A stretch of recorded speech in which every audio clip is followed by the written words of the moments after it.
Hello everyone, I'm Nerdy Fool, and welcome back to I Was a Teenage Exocolonist. So we can see we've now managed to get Cal onto our starting screen for getting his friendship up to 100, but still missing a lot of other people.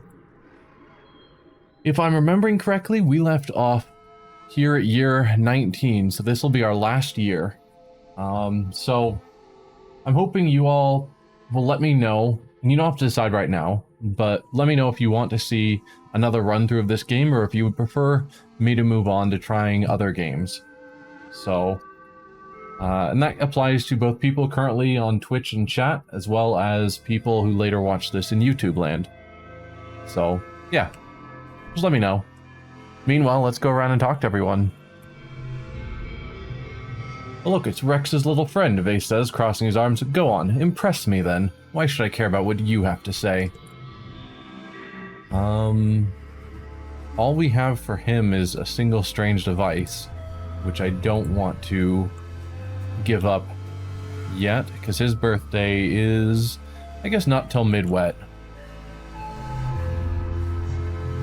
Newton's bloody apple, Nem swears. I hate it here. Every alien should just die, and anyone who sympathizes with them too. Wow. You want Cal to die because he sympathizes with aliens?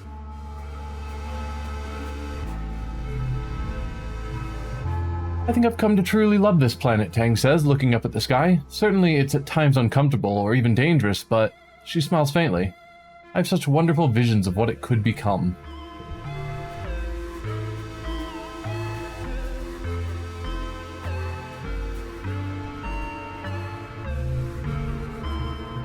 Rex yawns and scratches his stomach. It's as good a day as any to enjoy the miracle of existence, I guess, he says, and shoots you a thumbs up. Not much more I could ask for, really. Alright, Rex, you like logs which are easy to come by, so have one. Nothing a dog likes more than a stick, right? And then we'll have our usual hug. How close are he and Nomi getting? 88? 86? Yeah. We may manage to get them up to 100 by the end of the game. Nomi watches a squadron of soldiers jog by and makes a face at you. Couldn't be me, they exclaim. I'm just gonna keep on making art and hoping it makes someone smile. That's what I'm good at. Have a crystal. Let's see, Nomi likes the crystals and the devices, so yeah, have a crystal. Nomi makes a sound of appreciation and holds the crystal up to the light. Wow, it makes rainbows, it's perfect, thank you so much. Of course. Let's see. Anything outside? No. Something as usual, we'll start out with some explorations to get more gift items. Marge surveys the colony wall. I do hope it will be enough, she says quietly. I just can't help but feel like we're capable of more. Have a flower. A flower? A cheap gift, but I suppose it will look good in my hair. Thank you. So, spend the first couple of months doing some exploring and then go around and do other things to keep building skills. It's my current thought. Your mom looks up from her planting. What is it, Selene? Unless you're here to work, I'm busy. Your dad takes a big breath of air. Ah, this is real living, he says grandly. Sometimes I wake up thinking we're still hurtling through space on the Strato, and I'm just so jazzed when I remember we're here, on a real planet. He slaps you on the back. Never take this for granted, kiddo. And lastly, Cal.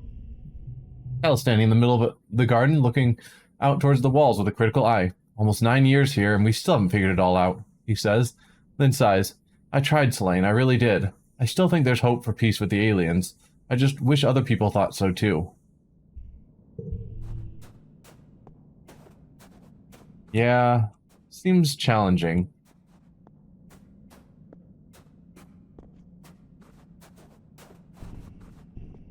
Let's go explore.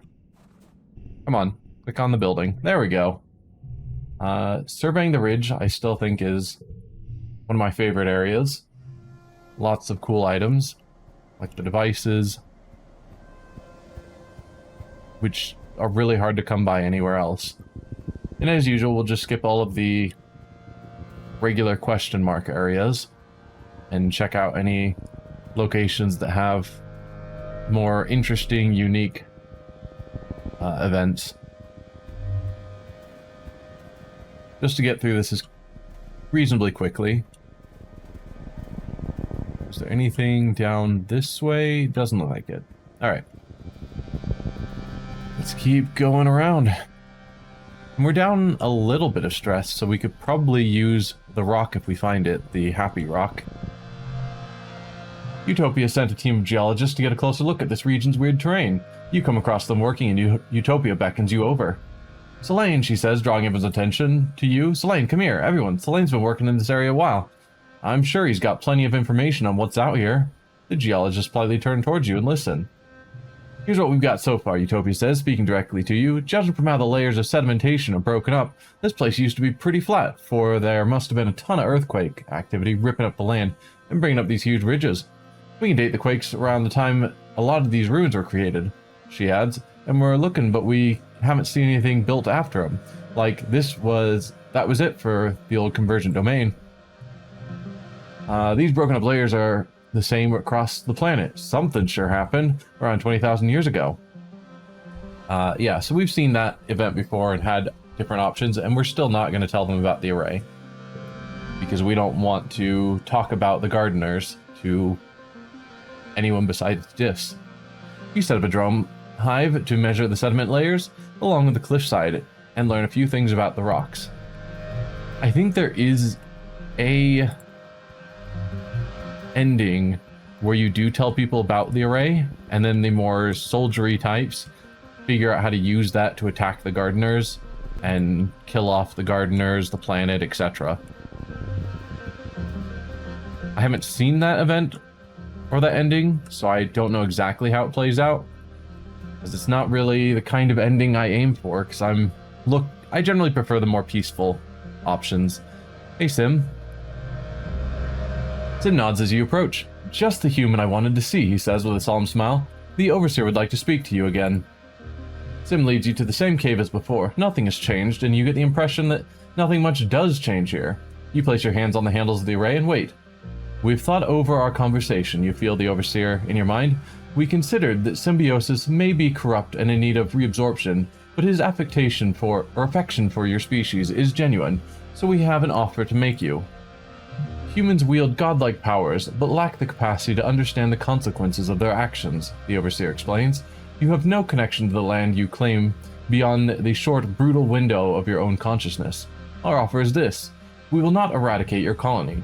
Instead, you will be tended to, just as the gardeners tend to the rest of the planet. You will be given fresh water, clean air, and good soil, and be protected from outside harm. In exchange, humans will stay within their colony and limit their population growth so as to maintain the balance within the habitat. You will not leave this territory to procure more resources. You will cease all hunting, logging, and expansion outside of your valley. What, like a human nature reserve? Or don't you realize I'm just a kid? I mean, that's the real question. Like, we've finally managed to make it to being 19, but we're definitely not the adults of the colony that should be making these kind of decisions. I mean, I wish you could get this when you were like 11 and just be like, what? Why are you talking to me? But as it is, at 19, we're reasonably old enough, but definitely not in a position that we should be making decisions for the colony. But yes, what, like a human reserve? Human nature reserve? More or less, the Overseer responds. You are a curiosity to us, as well as a sentient species. We would like to preserve you without endangering the ecological balance of the planet. Now you will go and convince the others of your species to agree to our compromise. I mean, I can try. That's better than the constant fighting. You say you don't know if there's any way to convince Governor Lum to agree to this. The Overseer seems to accept this. An envoy will visit in Glow season to discuss it formally. It replies, to be clear, an armed envoy. We suggest making yourselves look non-threatening by then. Sim gives you a slight smile. That seems like it went well, he says. I fought hard for them to consider options other than eradication. I'm glad that my trust in you was correct. As Sim leads you back to the surface, you quietly wonder at him. This man, or rather, this artificial intelligence resembling a man, has pushed his directives to the limit to help humanity. His interest started with mere curiosity, but over time, he's come to love humans and value your survival. Has he made a mistake? Plus 10 if this is the only blue card. That is cool. Alright, let's keep going around and collecting stuff. So that is something we need to consider, but they are correct that we will have a hard time convincing Governor Lum to do that. As well as being effectively animals held in a nature reserve isn't necessarily what humans want. This is the usual spot that is the Happy Rock, and this is not the Happy Rock. Pseudonym says that isn't going to go well, but it could last long enough to negotiate a new deal like exploration in time. Yeah, and I think that could potentially be a reasonable direction of, yeah, for now we will agree to working with you. You know, you want us to stay in our location, we will peacefully accept that. And then as they come to know you and you come to know them, hopefully that the restrictions can lessen and you can find ways to achieve more of what you want and achieve more of what they want and have better compromises. But it takes time, and so basically creating a safe starting point of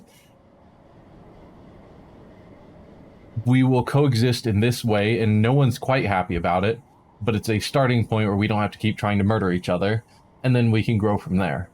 Could be a potential direction to go. Though the gardeners don't seem to typically be very flexible in their plans. They live too long. So I don't know. Anyway, you're treated to a spectacular sight, an enormously long caterpillar dragon kind of creature, way off in the distance. It's thousands of legs, a kilometer of shimmering body snaking in and out of the haze at the bottom of the chasm. You just watch it. It's terrifying. It's like a train. Marvel at it or take some readings? I mean, take some readings. If we're going from a metagame standpoint, take some readings probably would just boost like our biology or animals that we don't need. And so marvel at it is more likely to reduce stress. But our character is the scientist sort who would take some readings. So even though I don't think it's the best numbers choice, we're going to take some readings. It's so far away, but you record its movement coordinates and take a video for Utopia. Gained a little bit of kudos and, yes, a little bit of animals. It fit the character more, and that's what it's about, right? Pick up some crystals. Another device.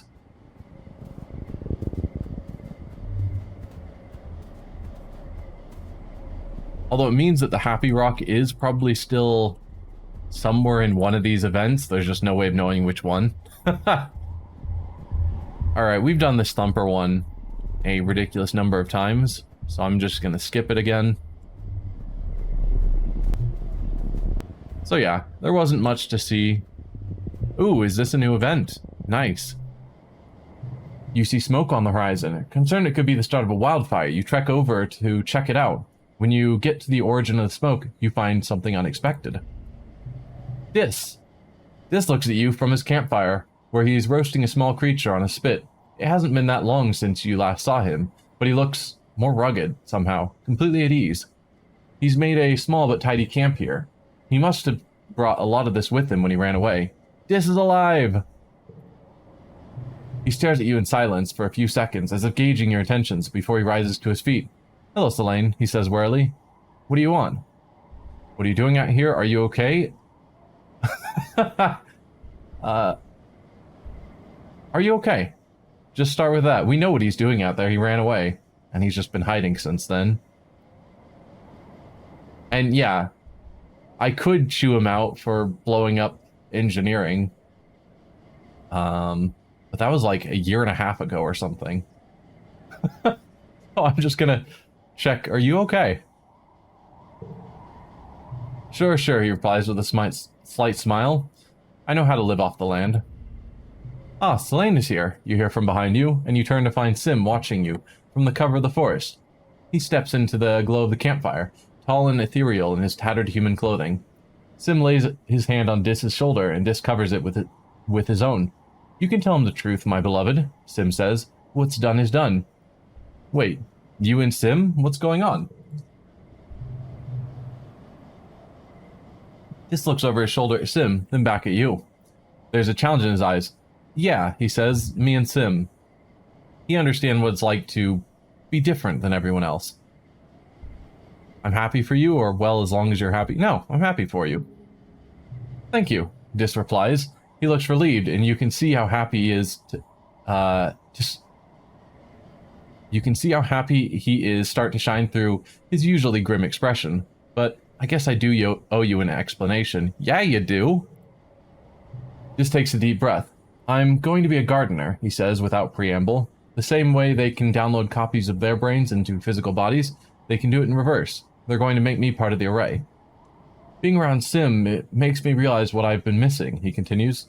You know, the old Earth fairy tales about changelings, right? Like, I never fit in with the colony. And eventually I realized I never really fit in with being a human either.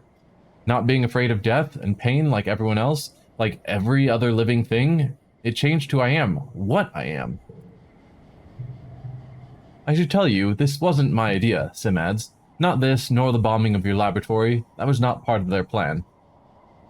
He frowns at you, arching his brow, though from what Dis tells me about your scientist's plan to eliminate all life on this planet, I can't say I disagree with his decision. What were you thinking? I couldn't let Tang go through with the virus, Dis insists. I didn't have any time. I had to make a decision. Noctilucent and the other gardeners wanted me to blow up the colony during the next attack, so... Dis shrugs. I just bumped up their timeline, and now I get to be a gardener too. He smiles at Sim, and I get to be with Sim. Forever. I'm not sorry I did it, Dis continues, turning away. If you came here to bring me back, forget it. Like Sim said, what's done is done. I'm not going back. My future's with the gardeners, he says. They need me. They want me. I can bring them a human perspective, you know? For all humans suck, we're pretty good at finding new ways of doing things. I can teach them how to change things to make them better. With that, Dis returns to the campfire.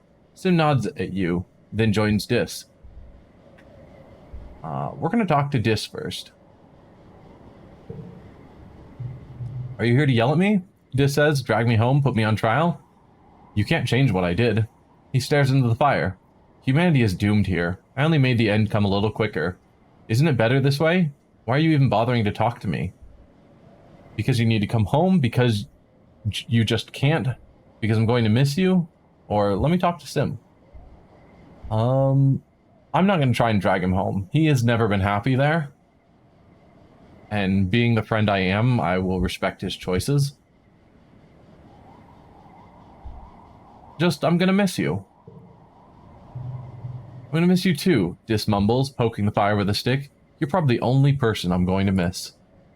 Sim clears his throat. Well, technically, he says, Dis will become part of the planet itself, as am I. You are part of the ecosystem, and therefore, everything you are will be within Dis's domain.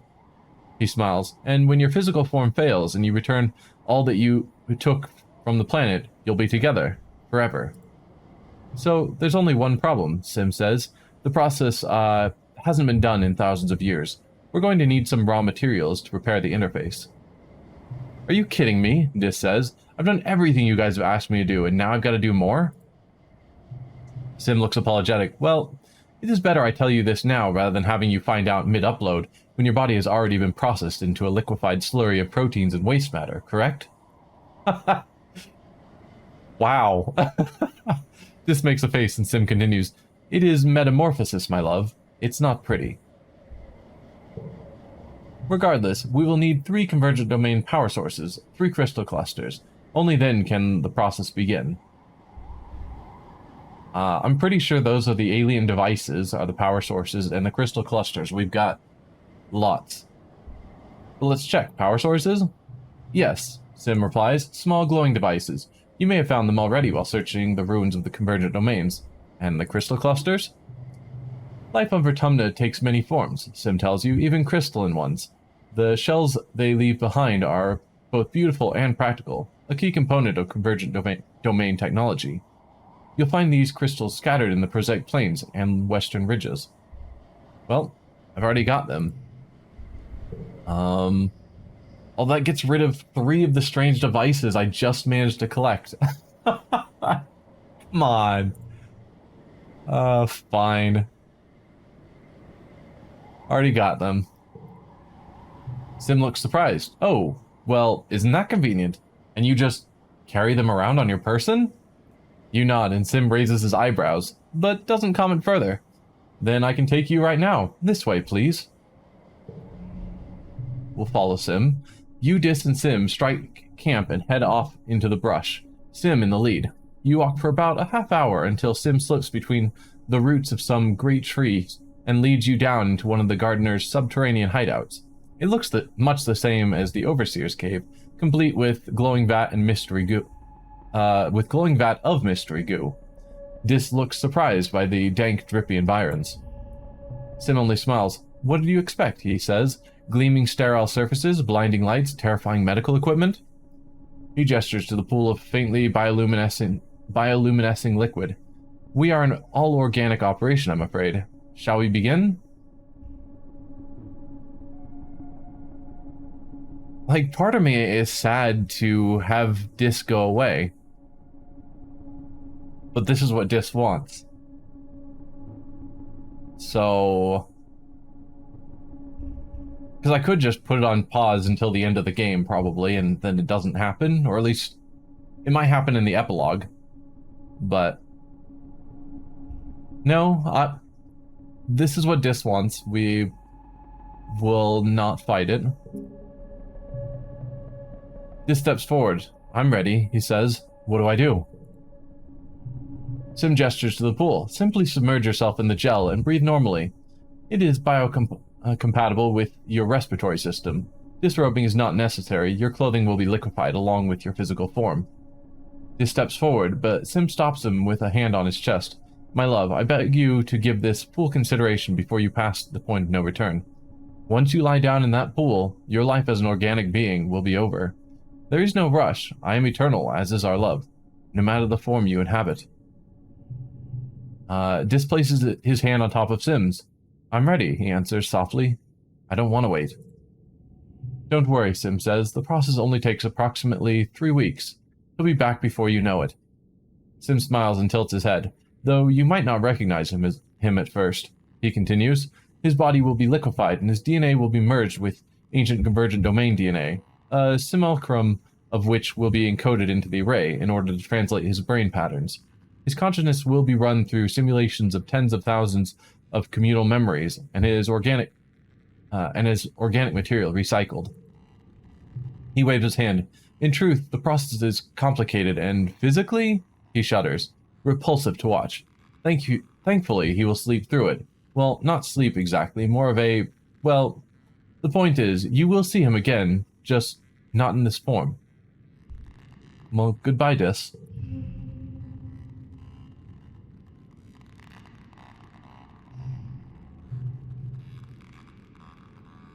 Dis looks at the glowing vat, then turns back and gives you a firm hug. Whatever happens, I'll find you again, he promises. I'll always be your friend. He descends into the vat without hesitation. You watch his image refract through the glowing goo, his determined expression faltering for a moment as it fills his lungs. His last breath bubbles up to slowly pop on the surface of the pool. A peaceful look descends upon him, and he mouths something you cannot decipher as his eyes slide shut. What now? Oh, nothing, Sim replies, staring into the pool with a pleasant expression. The only thing we can do is wait for the interface to do its job. He turns to you with a smile. Unless you would like to undergo the metamorphosis as well? You did repair the interface, after all, and you have proven yourself a friend to me. It would be an honor to assimilate your consciousness into mine. What's it like? I'm ready to become a gardener? Oh, heck no. That's okay, I like my body. Well, what's it like? We can ask the questions, at least. Sim shrugs. Well, it's like having your brain liquefied, then digitally slurped into a computer, I suppose, he replies. But it doesn't hurt, if that's what you mean. His smile drops and he gives you a long look. Your perspective will change if you become a gardener. Some of what makes up your consciousness, the chemicals and hormones in your brain, will be different and then different again should you choose to take physical form. Your memories will still be there, but some of the emotions associated with them might be lost. For some gardeners, it can be hard to separate your personal identity from that of the planet, Sim continues. You'll feel a strong drive to nurture and protect the ecosystem at all costs. In fact, you may not have a personal identity for some time. Gardeners prioritize the whole of creation over a single organic creature, an amoral worldview that I have learned causes a great deal of internal struggle in humans. Don't do this unless you're sure it's what you want, he says, looking back at Dis's sleeping face. Dis was sure. Wonder if I can save at this point. I can. Because part of me is thinking that this is going to lead to one of the endings. Like, this feels like an ending, but I want to see it. Same as we did with the Transcendent ending. Let's see, Stream 10, I guess is what this will be called. I kind of want to see it, because I haven't seen this before. But I don't want this to be the actual ending of this series. I'm ready to become a gardener. Sim nods and takes your hand, helping you descend into the pool. Pseudonym says, yeah, I don't think I would do this on my first playthrough. We already promised to try to convince the colony. Yeah, so this is just one of the many alternate options that our Selene character goes through in one of the timelines. It's not going to be the more official ending, but it's one of them. So we'll experience it and then move on to the more true timeline to continue on with trying to convince the colony. Sim nods and takes your hand, helping you to descend into the pool. Sweet dreams, little human, he says. It has been the greatest privilege of all of my many days to bring you to this point. You sink into the goo, its cold grasp closing over your eyes and nose. Remembering Sim's instructions, you steel yourself and take a deep breath. The cold seeps through your chest, thick and clinging, but you feel no pain. It feels like falling asleep, which is to say, it feels like nothing at all. You are aware of being awake, and then you are not. Conscious thought slips away from you, like a lost balloon disappearing into the sky. You do not observe its passing. The end. When you return to yourself, you are different.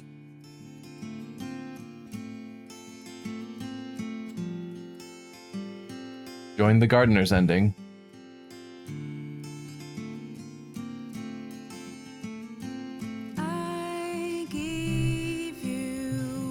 You're not quite yourself anymore. But the prospect isn't frightening. You can't even remember why you would ever want to be human. Instead of having just one body, you could be a manticore one day and sapling the next. Though you're only truly you in the pure data form, existing in the array without mass or physical needs. In the array, you exist at the speed of thought. It's a freedom you could never have understood as a mortal. The other gardeners revel in the unique flavor of your human memories, tasting your consciousness as if you are a feast. In turn, you explore 20,000 years of collective gardener experiences. It's a level of intimacy you could never have felt with another human. You feel, no, not connected to them, that's not the right word. It's as if there is simply no separation at all between you and every living thing on Vertumna. Without intending to, you soon lose touch with the colony and forget your humanity. Something about the way time passes so quickly for humans makes their lives seem less significant. Sims brings you news of their deaths and births, but in the grand scheme of the ecosystem, what difference does a single life make? You eventually find yourself drawn to the northern wastes, far beyond the prosaic plains, where you take on the reintroduction of several species of long-extinct beetles as a personal project. You spend nearly 50 years nurturing them back into the garden before you remember to check on the colony. By then, the humans have dwindled down to only a few, purposefully kept alive as a curiosity. You link with the gardener responsible for their care and understand, in a fraction of a second, everything you could possibly wish to know about them. Noctilucent and the other exterminators have done their job well, thanks to the knowledge you and Disp provided during your metamorphosis. Any plans they had for combating the gardeners were quickly stomped out. Something foreign twinges inside you, something you haven't felt in a long time. You feel a vague yearning to be with these people again, a desire to experience even a fragment of the urgency they felt in their short, busy lives. But you have important work to do with the beetles. In the moment of your death, as your brain cells fizzle out one by one and shut down forever, a vision swims in your mind's eye. Is that a person? They seem so familiar. You feel like you know them so well. Oh, it's you, only ancient. His arms are covered with so many databands, so many lifetimes of knowledge. The ancient you speaks without moving his mouth, not in words, but in something like pictures. Still, you understand. Ah, it's all coming back to me now, he says. Our life as a gardener. So many memories. If I were a computer, my hard drive would be filled with just those. He taps his temple. It's a good thing I'm not a computer, and neither are you, of course. Welcome back. Did you think we could break out of this loop so easily? I could have done better. There was a girl, we were young together, Tammy, with the cotton candy hair. Such a shame to see life snuffed out so young. He gives you a look as if to say you were somehow responsible for this. Wait, were you? Could you have saved her? We have a chance to take another path to change the way our life turned out. He reaches out a hand. Come with me. Let's go with them. So yeah, that ending seems, with the seeing Old Selene, seems to match what happened with the Transcendent ending. Oh, we now have Sim back there. I don't think he was there before, at least I didn't see him. So that's cool. But we are going to load this save game. Oh, so it's having us restart the event here. That's fine. Yeah, we'll just rush through this because we just read it. Are you okay? I'm happy for you. Yeah, so that was a interesting ending. To see ourselves become a gardener, but then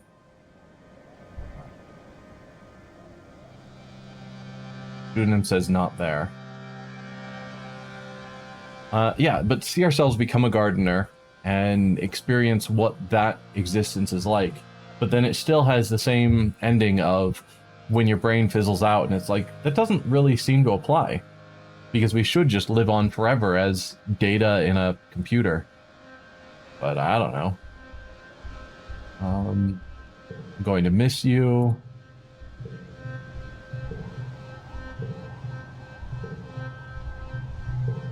Yep. Just going through the same actions we went through before.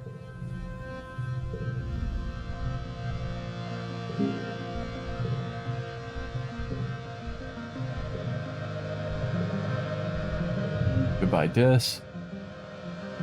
And yeah, I really do love these like full screen spread artwork whenever they show up. They're all really good.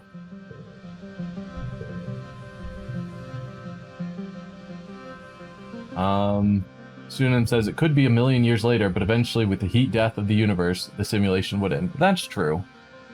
Eventually it would end, and then the cycle repeats. That's fair. What's it like? We asked that last time. And then, no, I'm not ready to become a gardener. Just, that's okay, I like my body.